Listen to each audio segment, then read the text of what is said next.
Hindi na napigilan pa ni Kim Chiu ang kiligin sa pasilip na teaser ng serye nila ni Paula Avellino na The Alibi. As in, excited na rin kasi siya rito kaya ganun na lamang ang kanyang reaksyon at pati mga fani. Ibig sabihin ba nito, malapit na rin itong ipalabas. Gaya po ng nasabi namin noon ay, di ba, unang-una na rin na nabalita dati dito na this year ipapalabas yung seryeng yun. Correct. Naalala nyo nung binalita natin. Actually, nailabas yung trailer di ba, teaser? Pero bago pa man sila mag-taping sa Cebu, nailabas na natin na matutuloy na yung gagawin nila, tapos this year ipalalabas, hindi next year. So, parang kasi nangangamba nga yung mga ilang fans, di ba? Baka daw hindi maipalabas ngayon. Ano ba ang totoo? Hindi, parang ako sa tingin ko kakayanin.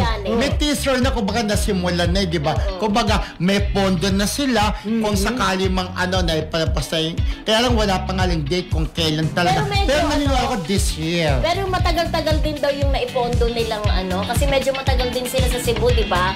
Medyo matagal-tagal din yung episode na naipondo kasi bibihira na rin kasi mangyari ngayon yung tapos na. Ang tawag sa term na yun na tapos na yung seryeng yun. Kasi alam ko yung Sins of the Father, kung natatandaan natin, Kuya Romel, di ba, nung umaten tayo ng ang dami rin pondo nun pero sabi nila, katulad bukas meron pa rin kaming taping, gano'n. Parang ongoing pa rin kahit na hindi nila tinatapos. Lalo na sa part ni Kim na mahirap tapusin kasi meron siyang daily show.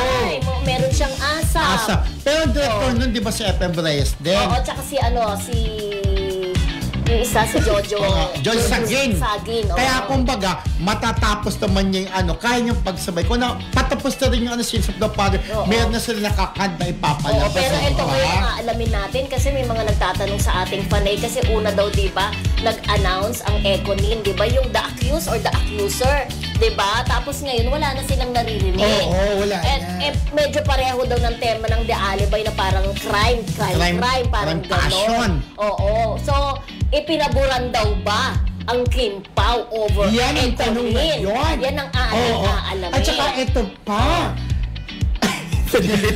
Hindi. At saka ito pa.